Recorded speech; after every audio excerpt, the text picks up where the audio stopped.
The mahogany conference table reflected the afternoon sun streaming through the law firm's floor-to-ceiling windows. I sat at the far end, watching dust motes dance in the light while my family gathered around me like defendants waiting for a verdict. The leather chair creaked as I shifted, trying to find a comfortable position for what I knew would be an uncomfortable confrontation. My name is Michael Patterson. I am 39 years old, and I work as a private investigator specializing in missing persons cases for a firm in Phoenix, Arizona. It is the kind of job that requires patience, attention to detail, and the ability to piece together fragments of information that other people overlook or dismiss as irrelevant. Most evenings, I sit in my modest office downtown, surrounded by case files and photographs of people who have vanished from their lives, leaving behind families desperate for answers and closure. The irony was not lost on me that I had built a career finding people who did not want to be found, while remaining completely blind to the deception that had been orchestrated within my own family for over a decade. I could track down runaway teenagers who had disappeared into the underground world of street life, locate deadbeat parents who had moved across state lines to avoid child support obligations, and identify people living under carefully constructed false identities. But I had never suspected that the most important missing person case of my life was sitting right under my nose, hidden by the very people I trusted most. My apartment overlooks the Salt River, and on clear mornings I can see the mountains that ring the Phoenix Valley, their peaks painted gold by the sunrise that transforms the desert landscape into something almost magical. The view from my 13th floor balcony encompasses South Mountain to the south, the McDowell Mountains to the northeast, and on exceptionally clear days, I can make out the distant outline of the Superstition Mountains rising like ancient sentinels against the horizon. It is a vista that reminds me daily that even in the harshest environments, there are hidden sources of life that sustain entire ecosystems. The desert around Phoenix teems with life that most visitors never notice. Roadrunners darting between saguaro cacti, coyotes padding silently through suburban neighborhoods at dawn, hawks circling overhead in the thermals that rise from the sun-baked asphalt. I had always thought of myself as someone who understood how to find those hidden sources, how to follow the subtle signs that revealed where missing people had gone and why they had chosen to disappear from their previous lives. My office occupies the third floor of a converted warehouse in downtown Phoenix, sharing space with bail bondsmen, divorce attorneys, and small businesses that cater to people dealing with life's more complicated problems. The building has character but lacks the polish of the corporate towers that house the city's major law firms and financial institutions. My clients are usually ordinary people facing extraordinary circumstances. Parents whose teenage children have run away, spouses who suspect their partners of living double lives, elderly relatives who have wandered away from nursing homes and disappeared into the urban landscape. The work is rarely glamorous and often heartbreaking. I spend most of my time reviewing surveillance footage, conducting interviews with reluctant witnesses, and following paper trails through bureaucratic mazes that can take weeks to navigate. But occasionally, I get to reunite a family with a missing loved one, and those moments of joy and relief make all the tedious investigation worthwhile. My specialty is long-term missing persons cases, the ones that have gone cold after months or years without resolution. Police departments have limited resources for cases that lack obvious leads or evidence of foul play, so families often turn to private investigators when official searches have been exhausted. I have developed a reputation for persistence and creative thinking, for finding connections that others miss and pursuing leads that seem insignificant to less experienced investigators. The Phoenix metropolitan area is particularly challenging for missing persons investigations because it attracts people who want to reinvent themselves or escape from previous lives. The city's rapid growth over the past few decades has created numerous opportunities for someone to blend into the population and establish a new identity without attracting attention. The desert itself provides countless places where evidence can be hidden or where someone can disappear permanently if they choose to venture into the backcountry unprepared for its dangers. This particular Friday afternoon in October, I was sitting in the offices of Brennan and Associates, where my family had gathered for what my father had described as an important family meeting. My parents, Robert and Helen Patterson, both in their mid-60s, had requested this meeting without explaining the purpose, and their unusual secrecy had made me suspicious enough to bring my own attorney as a witness to whatever revelations were about to unfold. The law office was decorated in the kind of understated elegance that suggested serious money and serious problems. The walls were lined with leather-bound legal volumes that probably cost more than most people earned in a month, and the artwork consisted of expensive reproductions of famous paintings that created an atmosphere of gravitas and authority. This was not the kind of place where families gathered to discuss routine legal matters or simple estate planning. The building itself occupied a prime location in Phoenix's central corridor, surrounded by the glass towers and corporate headquarters that had transformed the downtown area over the past 2 decades. From the conference room windows, I could see the construction cranes that marked ongoing development projects, evidence of the city's continued expansion despite the economic challenges that had affected much of the country. Sitting across from me were my parents, both radiating the kind of nervous energy that suggested they were about to confess something significant. My father was a retired postal supervisor who had spent 40 years managing mail distribution centers across the southwestern United States, a job that required meticulous attention to detail and rigid adherence to federal regulations. He wore the same conservative style of business clothing that he had favored throughout his career, as if maintaining his professional appearance could somehow lend credibility to whatever he was about to reveal. Robert Patterson had built his career on reliability and precision, managing the complex logistics of mail sorting and delivery for communities across Arizona and New Mexico. He understood systems and protocols, the importance of documentation and chain of custody procedures. His postal service colleagues had respected him for his ability to solve distribution problems and maintain efficiency standards even during peak holiday periods when volume increased dramatically. But I had always sensed that beneath my father's methodical exterior lurked a man who was capable of bending rules when it served his purposes. Throughout my childhood, I had noticed small inconsistencies in his stories about work, minor discrepancies that suggested he was not always entirely truthful about his professional activities.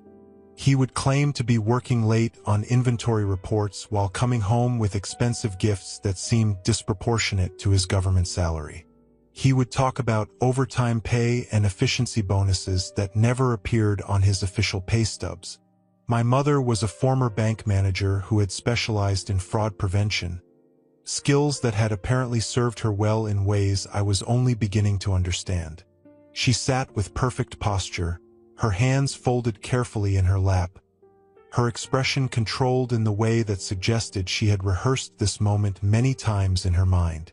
Helen Patterson had spent 35 years working her way up through the banking hierarchy, starting as a teller and eventually managing a branch that served one of Phoenix's most affluent suburbs.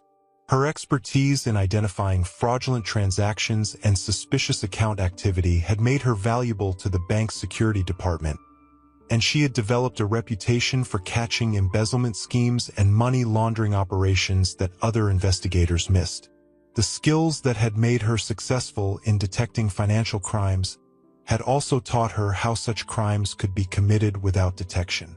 She understood banking regulations, documentation requirements, and the paper trails that investigators followed when tracking suspicious financial activity.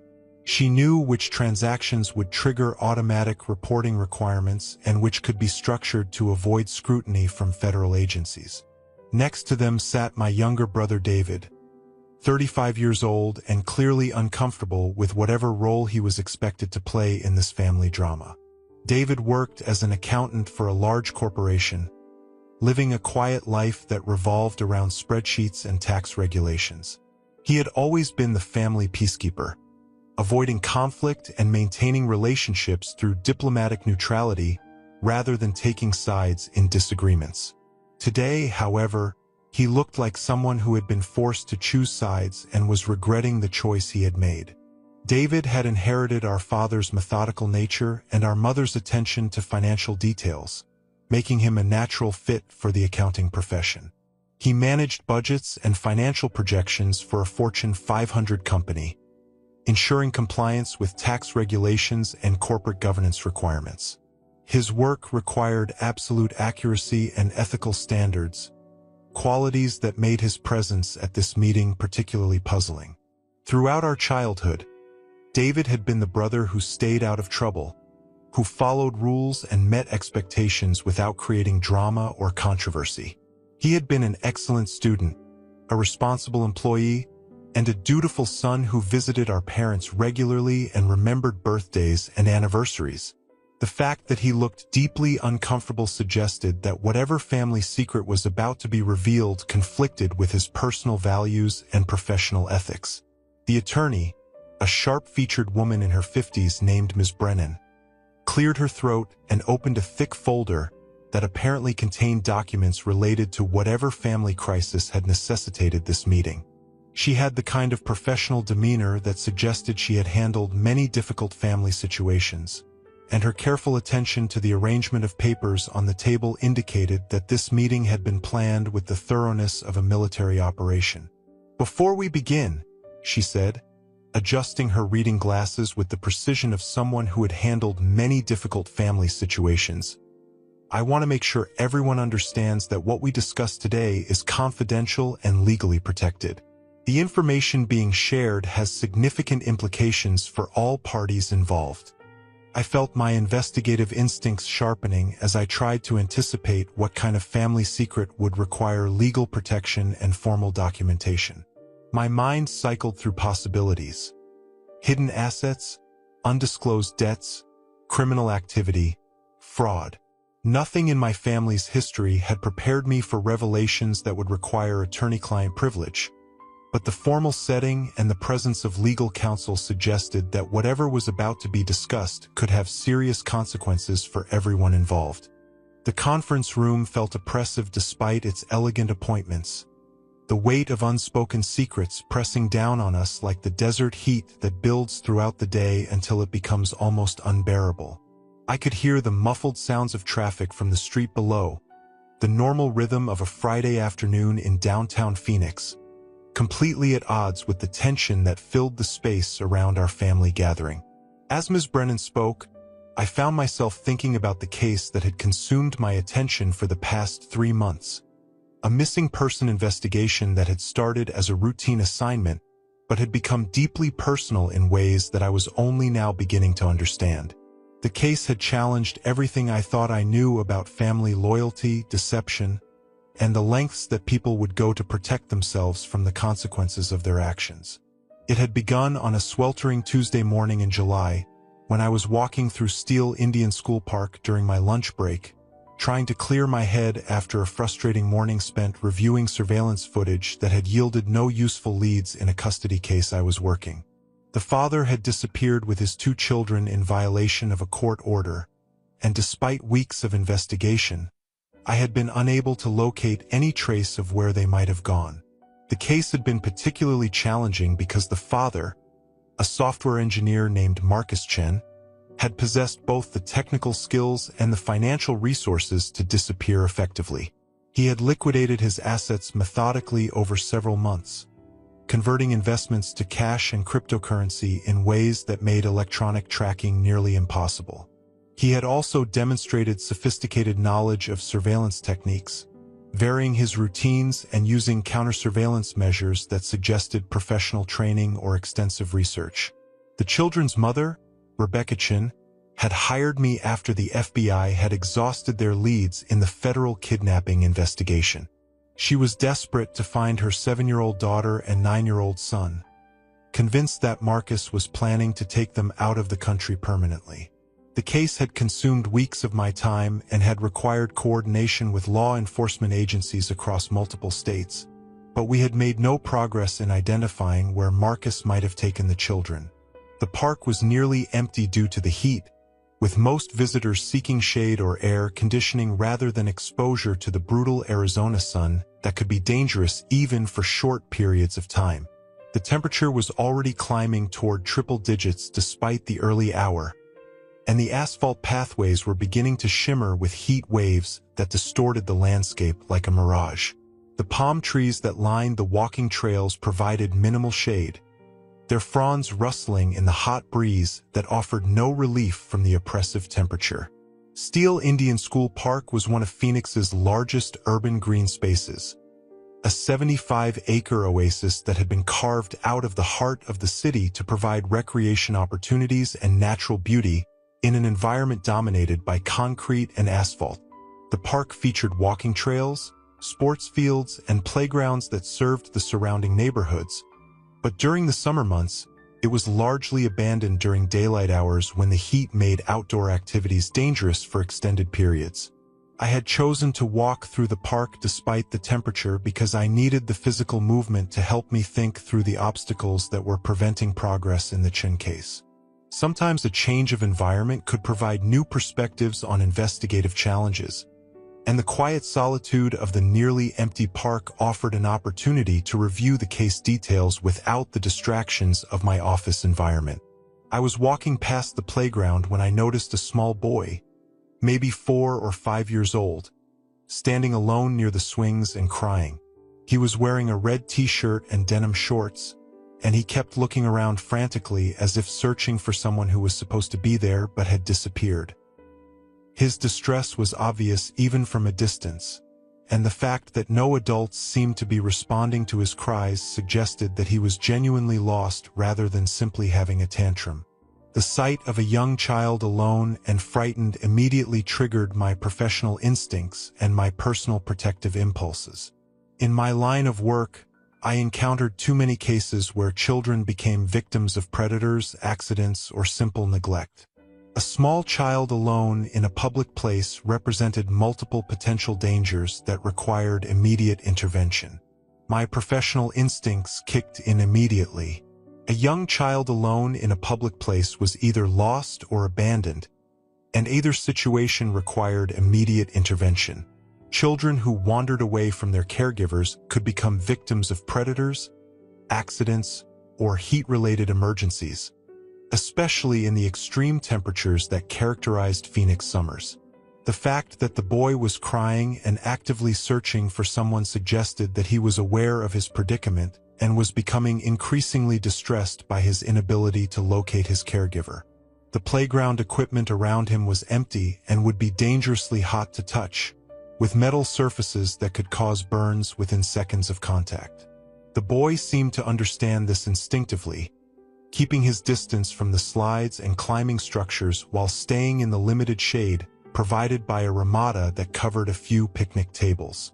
I approached slowly, not wanting to frighten him further, and knelt down to his eye level in the way that child psychologists recommend when interacting with distressed children. My height and adult status could be intimidating to a small child who was already feeling vulnerable and confused, so I wanted to present myself as non-threatening and approachable. "Hey there, buddy. Are you okay? Are you looking for someone?" The boy looked up at me with tear-filled brown eyes that seemed somehow familiar, though I could not place where I might have seen them before.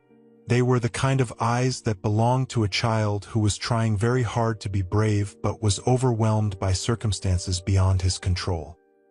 His face was flushed from the heat and the tears, and I could see that he was beginning to show signs of dehydration despite the relatively short time he had probably been outside.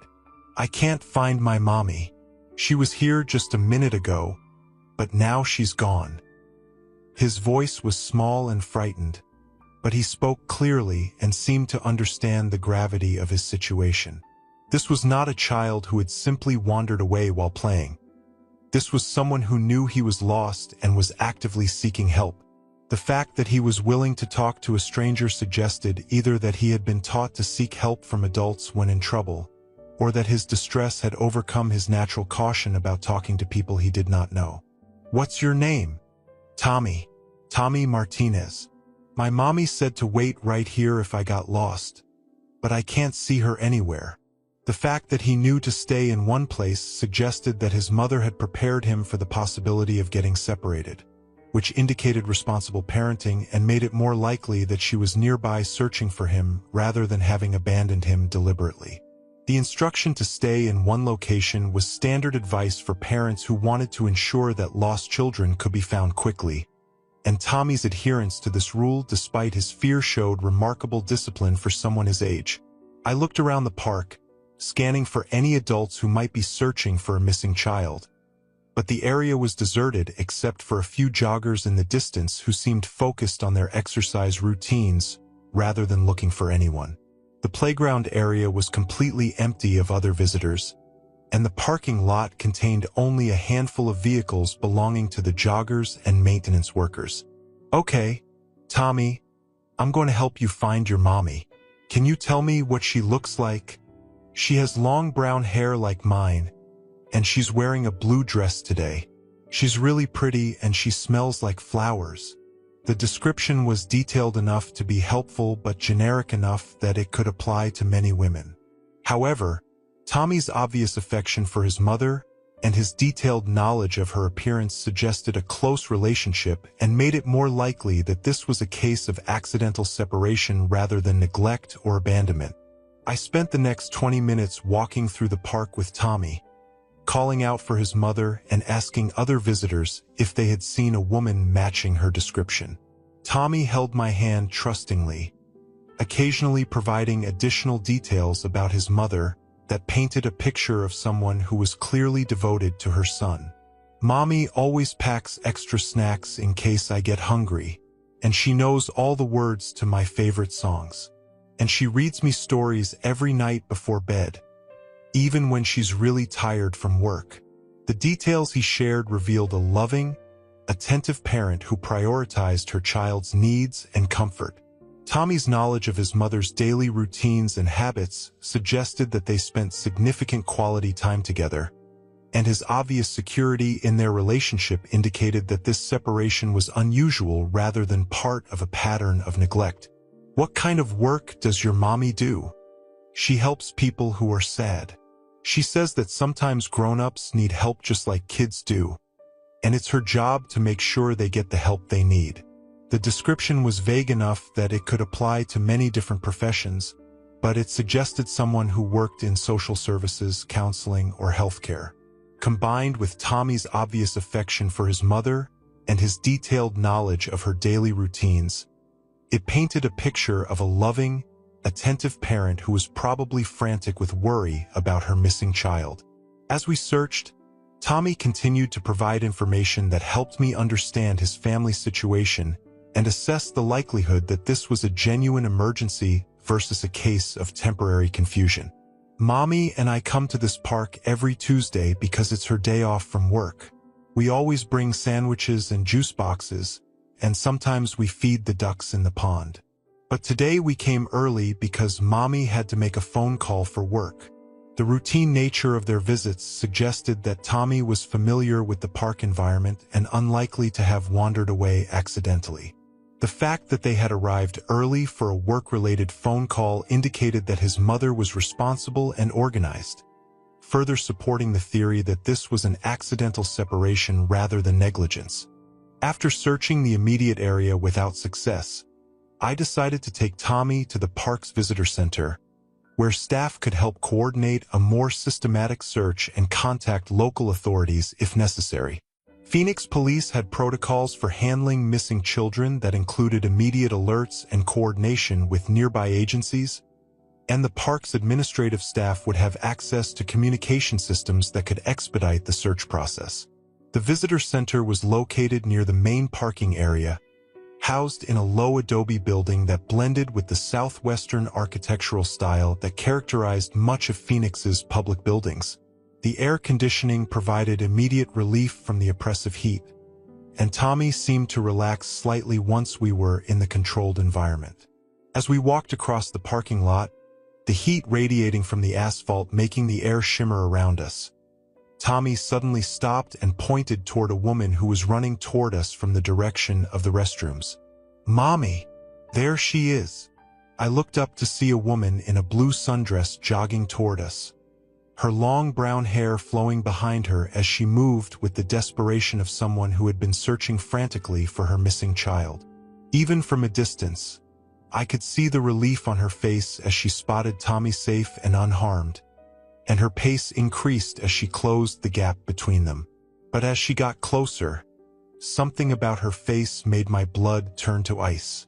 The bone structure, the way she moved, the shape of her eyes, the familiar tilt of her head when she was focused on something. It was all achingly familiar in a way that made no logical sense.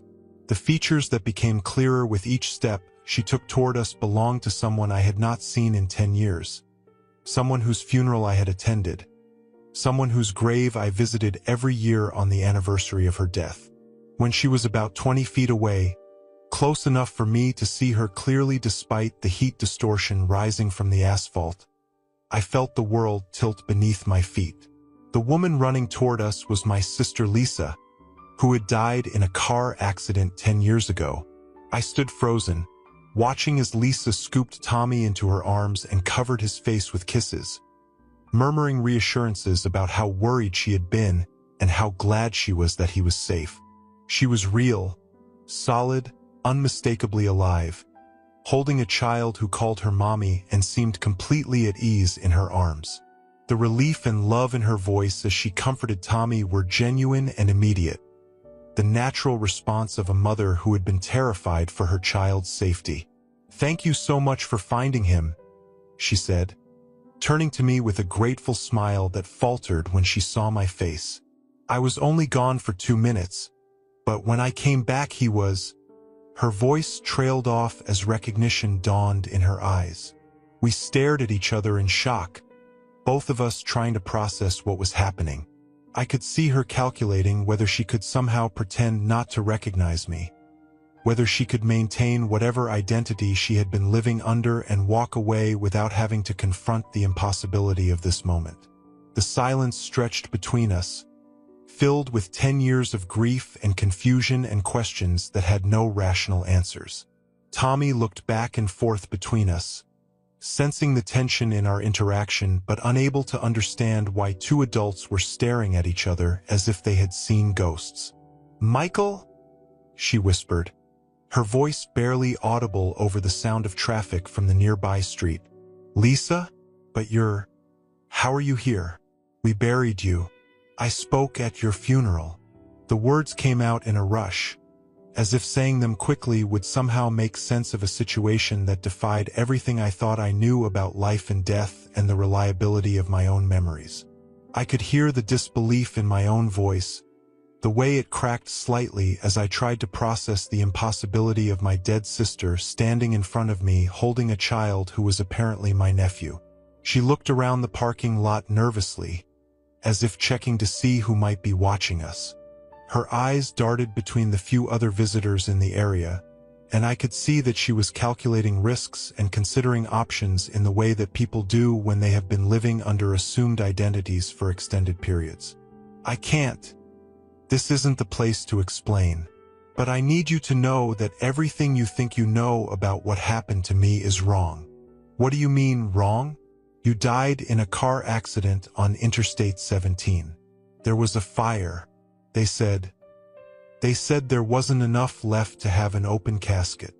The details of Lisa's supposed death were burned into my memory because I had obsessed over them for years, trying to understand how someone I loved could be there one day and gone the next.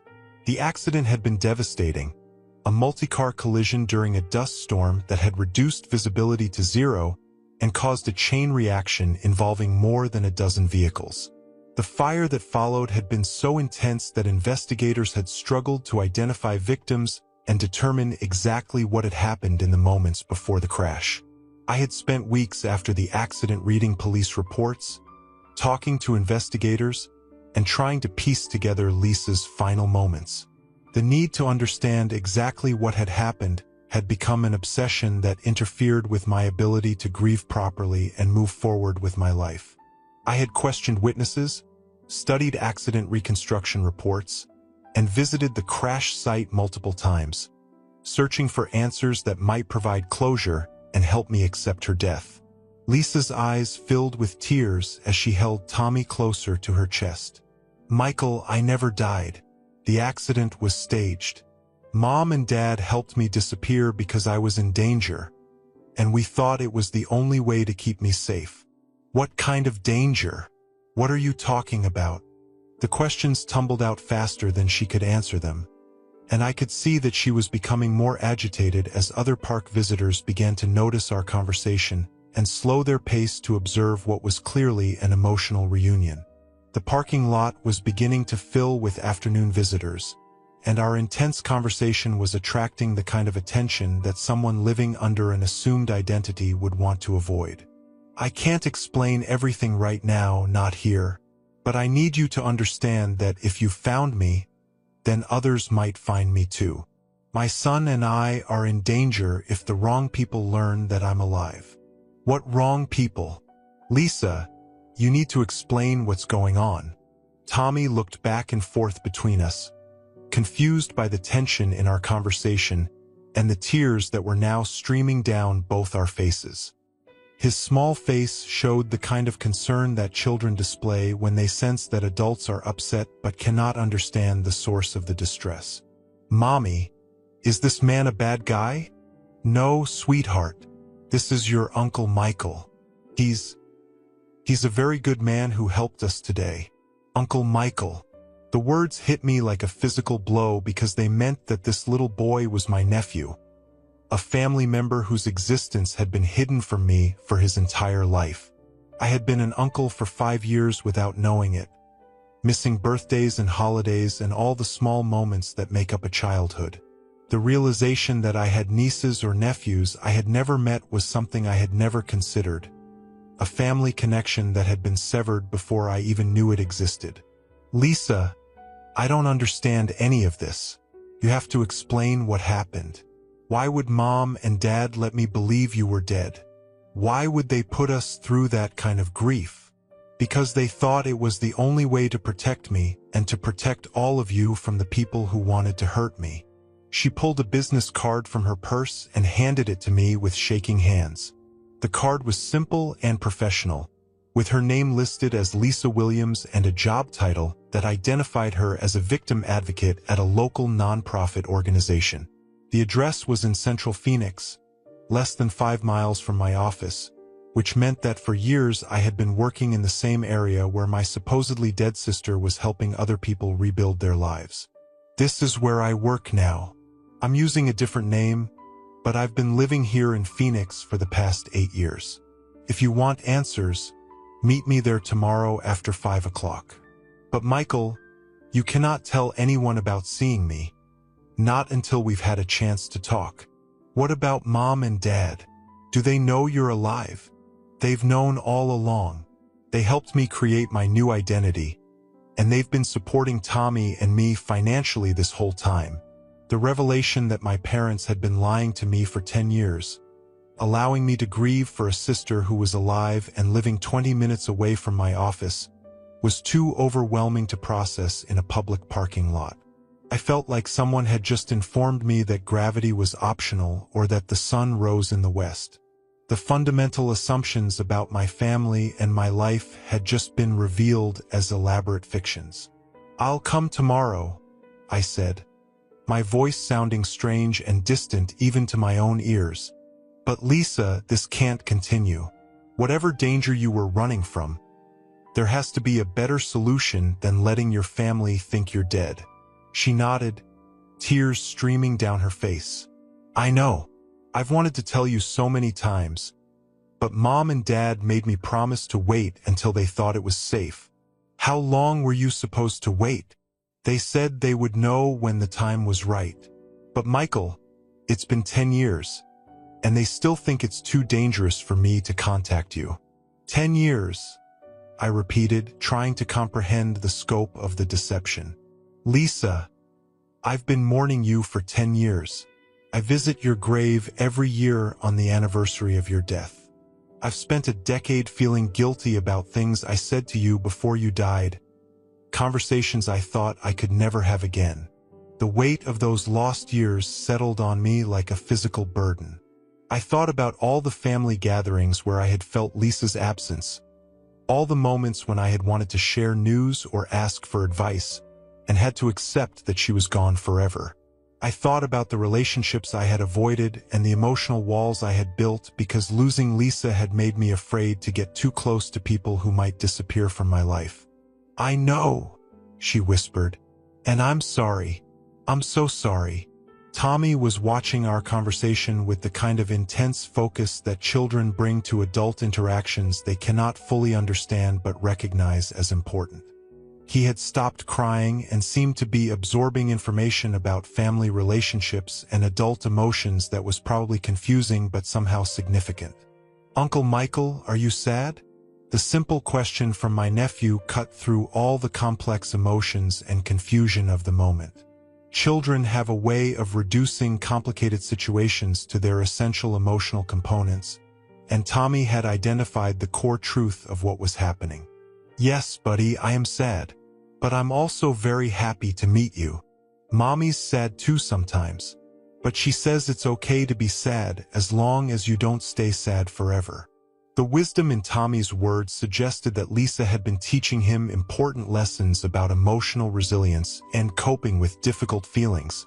It also hinted at the sadness that had probably characterized much of his young life, growing up with a mother who was living under an assumed identity and separated from her extended family. The next evening, I drove to the address on Lisa's business card, which turned out to be a small non-profit organization specializing in domestic violence prevention and victim advocacy. The building was modest and nondescript, tucked between a dental office and a tax preparation service in a strip mall that had seen better days. I found her working late, updating case files in an office decorated with children's drawings and motivational posters about courage and healing. "I'm a victim advocate," she explained when I knocked on her open door. "I help women and children who are trying to escape abusive situations. It's not the career I planned, but it's given me purpose while I've been away." The office was small but organized, with filing cabinets lining one wall and a desk covered with case folders and legal documents. There were photographs of Lisa with clients who had successfully escaped dangerous situations, their faces radiating relief and hope. It was clear that she had built a meaningful life in her assumed identity, helping people who faced the same kind of dangers that had forced her into hiding. The walls were covered with testimonials from clients who had found safety and new beginnings with Lisa's help, thank you notes from children who had escaped abusive homes, and certificates recognizing her contributions to the organization's mission. The space reflected someone who had found purpose in helping others overcome trauma and rebuild their lives, which suggested that her own experience with danger and displacement had given her unique insights into the challenges faced by domestic violence victims. We talked for 3 hours that night, and Lisa told me a story that explained her disappearance but raised even more questions about our family's capacity for deception and manipulation. The narrative she shared was complex and disturbing, involving domestic violence, criminal threats, and a family conspiracy that had been maintained for a decade. 10 years earlier, Lisa had been married to a man named Richard Martinez, a successful businessman who had gradually revealed himself to be controlling, possessive, and increasingly violent. The marriage had started with subtle emotional abuse that escalated to physical violence, and by the time Lisa realized how dangerous her situation had become, she was pregnant with Tommy and felt trapped by Richard's threats to kill her if she ever tried to leave him. "It didn't start out violent," she explained, sitting across from me in her small office. "Richard was charming and attentive when we were dating. He seemed protective rather than controlling, and I interpreted his jealousy as evidence that he really loved me. When did things change? Gradually. First, he started commenting on my clothing, suggesting that certain outfits were inappropriate or would send the wrong message to other men. Then he began monitoring my phone calls and questioning me about where I had been when he couldn't reach me immediately. The pattern she described was classic for abusive relationships. The slow erosion of independence disguised as love and concern, the gradual isolation from friends and family, the creation of a dynamic where the victim begins to police their own behavior to avoid triggering their abuser's anger. Lisa's description of Richard's tactics revealed someone who understood how to manipulate and control through a combination of charm and intimidation. He would apologize after every incident, bringing me flowers and promising that it would never happen again. He convinced me that his jealousy was proof of how much he loved me, and that if I just learned to avoid making him angry, we could have a perfect marriage. Did you try to tell anyone what was happening? I tried to talk to Mom and Dad, but Richard was very good at presenting himself as the perfect son-in-law when other people were around. He was charming and generous, always offering to help with household projects or take them out to expensive dinners. They thought I was lucky to have found such a devoted husband. The dynamic Lisa described was another common element of abusive relationships. The abuser's ability to present a completely different personality to outsiders while maintaining control through private intimidation and violence. Richard had cultivated a public image as a loving husband and devoted father while systematically terrorizing Lisa in private.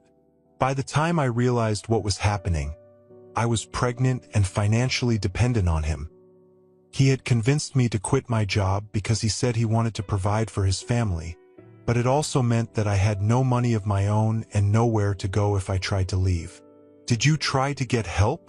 I called domestic violence hotlines, but Richard had connections in law enforcement and he knew people who could track me down if I went to a shelter. He made it clear that there was nowhere I could hide where he wouldn't find me. Lisa went on to explain that Richard's business involved relationships with people who operated outside the law, individuals who provided services that included intimidation, surveillance, and violence. He had made it clear to Lisa that his associates could find her anywhere she tried to hide, and that any attempt to leave him would result in consequences that extended beyond her own safety to include anyone who helped her. He had connections to some very dangerous people, Lisa continued. Drug dealers, money launderers, people who could make someone disappear permanently if they caused problems for Richard's business operations. The picture that emerged from Lisa's description was of a man who used his business connections to maintain control over his personal life, leveraging criminal relationships to ensure that his wife remained trapped in an abusive marriage through fear rather than love. Lisa had tried to leave Richard multiple times, but each attempt had resulted in escalated violence and more detailed threats about what would happen to her and their unborn child if she persisted in trying to escape the marriage. The final straw came when I discovered that Richard was planning to have me killed after Tommy was born. I found emails on his computer discussing arrangements for what he called a permanent solution to my attitude problem. He had decided that a single father would be more convenient for his lifestyle than a wife who might expose his criminal activities. How did you find out about the plan? I was using his computer to look up information about childbirth classes, and I accidentally opened his email account instead of mine. There were messages between him and someone he called the cleaner, discussing timing and methods and how to make it look like an accident. The casual way that Richard had discussed murdering his pregnant wife revealed a level of sociopathic calculation that was difficult to comprehend. He had not been acting in anger or passion. He had been solving what he considered a logistical problem. The emails Lisa had discovered painted a picture of someone who viewed human life as expendable when it interfered with his business or personal convenience.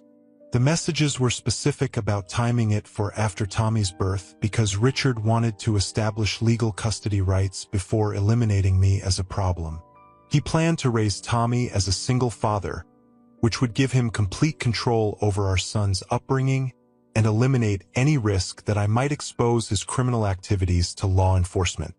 Lisa had gone to our parents for help, and they had devised a desperate plan to save her life. With the assistance of a contact in law enforcement who specialized in witness protection, They had staged a car accident that would make it appear that Lisa had died while creating an opportunity for her to assume a new identity. The car they found was stolen, and the body they recovered was from a Jane Doe who had died in a hospital the same week. Dad used his connections from his postal service job to help falsify documentation, and Mom used her banking contacts to establish new financial accounts under my assumed name. But why didn't they tell me? Why did they let me believe you were really dead? Because they thought it was safer if fewer people knew the truth. They were afraid that if too many family members knew I was alive, someone might accidentally reveal information that would lead Richard to me. So for 10 years, while I've been grieving for you, while I've been visiting your grave and missing you every day, you've been living here in the same city, raising a son I never knew existed? Lisa started crying again, the tears flowing freely as she struggled to explain decisions that had seemed necessary at the time, but had caused immeasurable pain to people she loved. Michael, you have to understand how guilty I felt about this. I've wanted to contact you so many times, but Mom and Dad insisted that it wasn't safe. They said that Richard still had people looking for me, and that any contact with family members would put Tommy and me at risk. Where is Richard now? He remarried 6 months after my supposed death. His new wife gave him 2 more children, and as far as I know, he's completely moved on from his first marriage. But Mom and Dad were convinced that he would still try to find me if he learned I was alive, especially because of Tommy. Have you been in contact with Mom and Dad this whole time? They visit us regularly. They're Tommy's grandparents, and they've been helping to support us financially. They've been Tommy's only connection to extended family. The idea that my parents had been maintaining a relationship with Lisa and my nephew while allowing me to believe they were dead was deeply disturbing. It suggested a level of calculated deception that went far beyond protecting Lisa from an abusive ex-husband. It implied that they had been making deliberate choices about which family relationships to maintain and which to sacrifice for their own convenience or protection. Lisa, I think Richard's threat to you ended years ago. You've been hiding from a danger that no longer exists, and our parents have been using that fear to control the situation. What do you mean? I mean that if Richard moved on and remarried, if he has other children and other priorities, then the motivation to track down his supposedly dead first wife would have disappeared long ago. I think Mom and Dad have been perpetuating this deception for reasons that have nothing to do with your safety. Over the next few weeks, I used my professional skills to investigate Richard Martinez and his current life situation. What I discovered confirmed my suspicions and revealed the true scope of my parents' manipulation.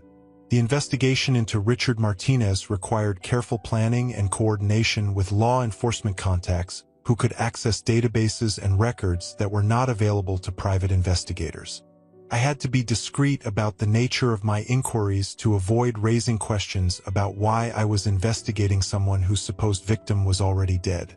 Richard Martinez was indeed still alive and living in California with his second wife and their children. He was running legitimate businesses and had no criminal connections that I could identify through public records, court documents, or law enforcement databases. More importantly, he had never filed any missing person reports or hired investigators to look for Lisa. As far as public records indicated, he had accepted her death and moved on with his life completely. The business records I was able to access showed that Richard's companies were involved in real estate development and property management, legitimate enterprises that required regular interaction with banks, government agencies, and professional service providers. There was no evidence of the criminal associations that Lisa had described, which suggested either that he had completely changed his lifestyle after her supposed death, or that the dangerous connections had been exaggerated to justify the elaborate deception. There was no ongoing threat to Lisa's safety, and there had not been for years. The danger that my parents claimed was protecting her from was either imaginary or had ended long ago when Richard established his new life with his second family. When I confronted Lisa with this information, She was initially resistant to accepting that our parents might have been lying to her about the continued threat. But they said Richard's people were still looking for me. They said it wasn't safe for me to resume contact with the family. Lisa, I've been investigating missing persons cases for 15 years. I know how to track someone who doesn't want to be found, and I know how to identify whether someone is actively being hunted by dangerous people. Richard Martinez is not looking for you. He hasn't been looking for you for years. Then why would Mom and Dad tell me that he was? That was the question that led us to this Friday afternoon meeting in Ms. Brennan's office, where my parents were finally going to explain why they had orchestrated and maintained one of the most elaborate deceptions I had ever encountered. Ms. Brennan opened the meeting by reading from a prepared statement that had apparently been drafted to provide legal protection for whatever revelations were about to unfold. Mr. and Mrs. Patterson have asked me to facilitate this discussion because they want to ensure that all parties understand the legal and financial implications of the information being shared today. Legal and financial implications. The phrase suggested that this story was about more than just protecting Lisa from an abusive ex-husband. It implied that there were criminal activities or financial crimes that required legal counsel and careful management of information that could be used as evidence in potential prosecutions. My father cleared his throat nervously and began speaking in the formal tone he used when he was trying to maintain control over a difficult situation. Michael, what we're about to tell you is going to be difficult to accept, but we need you to understand that everything we did was motivated by our desire to protect our family. Protect the family from what? From bankruptcy, from criminal prosecution, and from losing everything we had worked our entire lives to build. The words hit me like cold water, immediately shifting my understanding of the situation from family crisis to criminal conspiracy. Whatever my parents were about to confess involved federal crimes serious enough to threaten their freedom and financial security. He went on to explain that 10 years ago, around the time of Lisa's supposed death, our family had been facing a financial crisis that threatened to destroy our parents' retirement savings and leave them destitute. My father had been involved in a postal service scandal involving missing mail and falsified delivery records. The investigation had revealed that he had been taking bribes from companies that wanted their competitors' mail delayed or lost, and he was facing federal charges that would have resulted in prison time and the forfeiture of his pension and benefits. The legal fees alone would have bankrupted us, my mother added. We were looking at losing our house, our savings, everything we had accumulated over 40 years of marriage. The scope of my father's criminal activity was apparently much larger than a simple case of mail tampering. He had been involved in a conspiracy that affected multiple businesses and had potentially influenced commercial competition in ways that cost companies millions of dollars in lost revenue. The federal investigation had uncovered evidence of systematic corruption that could have resulted in decades of prison time and civil penalties that would have consumed every asset our family possessed. What does this have to do with Lisa's supposed death? The life insurance policy, my father said quietly. Lisa had a substantial life insurance policy that named your mother and me as beneficiaries. When she died, we received $800,000 that we used to pay legal fees and settle the case against me. I felt sick as I began to understand what they were telling me. You collected life insurance money on Lisa's fake death? We didn't have any other choice, my mother said defensively. We were facing criminal charges and financial ruin. The insurance money allowed us to hire the kind of attorneys who could negotiate a plea agreement that kept your father out of prison. But Lisa isn't dead. You committed insurance fraud. Technically, yes, Ms. Brennan interjected. But the statute of limitations for prosecution has expired, and the insurance company has not initiated any investigation into the claim. The legal complexities of the situation were apparently significant enough to require careful analysis of federal statutes and case law. Ms. Brennan had obviously spent considerable time researching the potential consequences of exposure, and had determined that while my parents had committed serious crimes, the passage of time had eliminated most of the legal risks associated with prosecution. That's why we needed to maintain the deception, my father continued. If Lisa's survival became known, the insurance company would demand repayment of the death benefit plus interest and penalties. We would face criminal charges for fraud, and Lisa would be implicated as an accomplice. So you've been keeping Lisa hidden for 10 years to cover up insurance fraud? We've been protecting our entire family from criminal prosecution and financial ruin, my mother said, including you, Michael. If this information becomes public, it will destroy your career as a private investigator. Who would hire someone whose own family orchestrated an elaborate fraud that he was too incompetent to detect? The manipulation in her words was breathtaking. Even now, as they were confessing to a decade of deception, they were trying to make me complicit in maintaining their lies by suggesting that exposure would harm me more than continued secrecy. They were attempting to shift responsibility for their crimes onto me by claiming that revealing the truth would damage my professional reputation. What about David? Has he known about this the whole time? My brother looked uncomfortable as he answered. I've known that Lisa was alive for about 5 years. Mom and Dad told me when they needed help managing the financial aspects of supporting her and Tommy. And you didn't think I deserved to know that my sister was alive? They convinced me that telling you would put everyone at risk. They said that as a private investigator, you might feel legally obligated to report the insurance fraud. I might have reported it, yes, because insurance fraud is a serious crime that affects everyone who pays premiums. See, my mother said, this is exactly why we couldn't tell you. You would have prioritized legal technicalities over family loyalty. Family loyalty? You let me believe my sister was dead for 10 years. You let me grieve for her, visit her grave, miss her every holiday and birthday. How is that family loyalty? We were protecting you from having to choose between your family and your professional ethics, my father said. We thought it was kinder to let you believe she was dead than to put you in a position where you might feel compelled to turn us in. The conversation continued for another hour, with my parents attempting to justify their actions and Ms. Brennan explaining the legal complexities of the situation.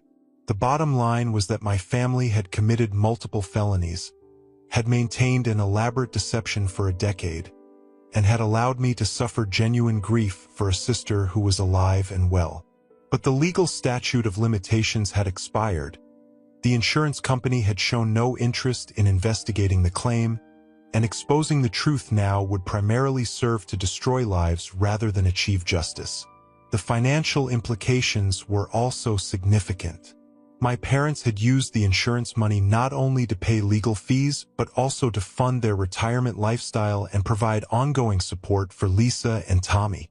Repaying the insurance company would require liquidating assets and declaring bankruptcy, which would affect not only my parents but also David, who would become financially entangled in their affairs through his role in managing the family's financial situation. What happens now? I asked. That's largely up to you, Ms. Brennan said. Lisa wants to resume normal family relationships and stop hiding from a threat that no longer exists. Your parents want to ensure that their actions don't result in criminal prosecution or financial ruin. David wants to maintain family unity.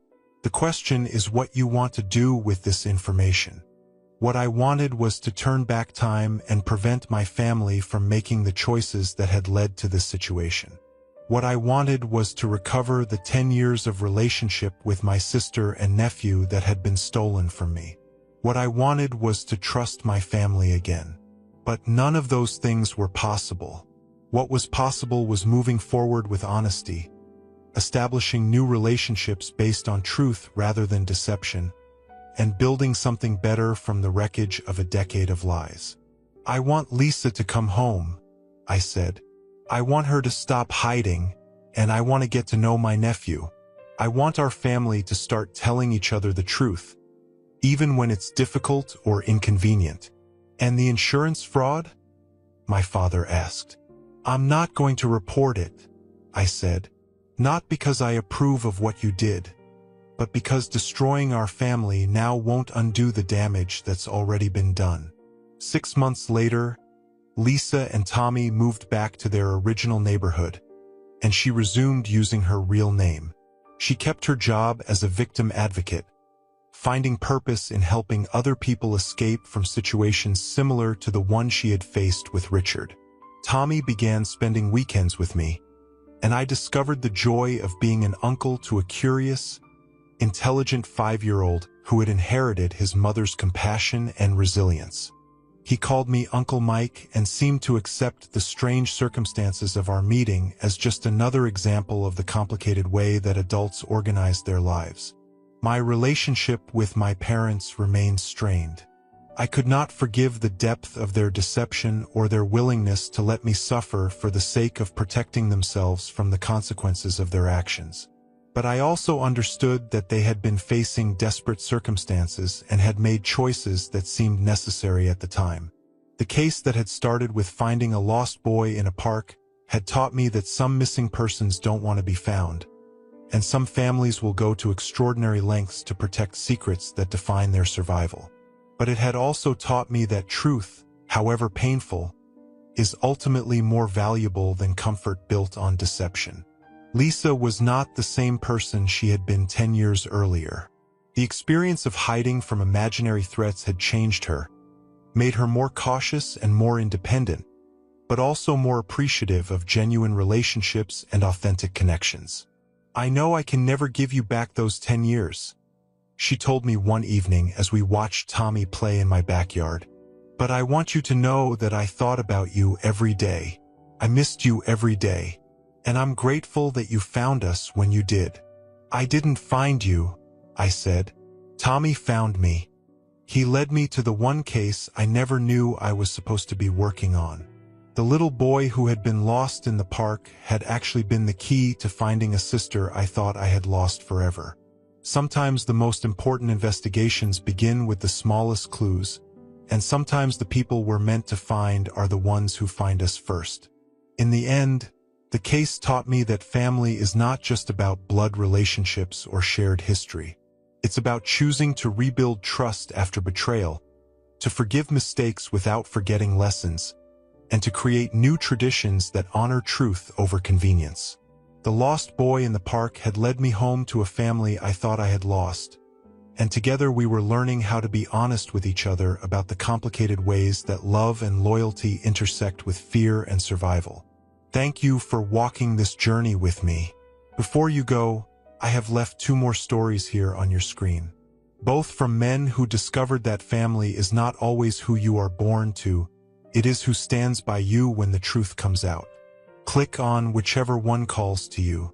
And if you want to join our community of people who understand what it is like to be the outsider looking in, that notification bell is your invitation. Until tomorrow, remember, your story matters even if they tried to erase it.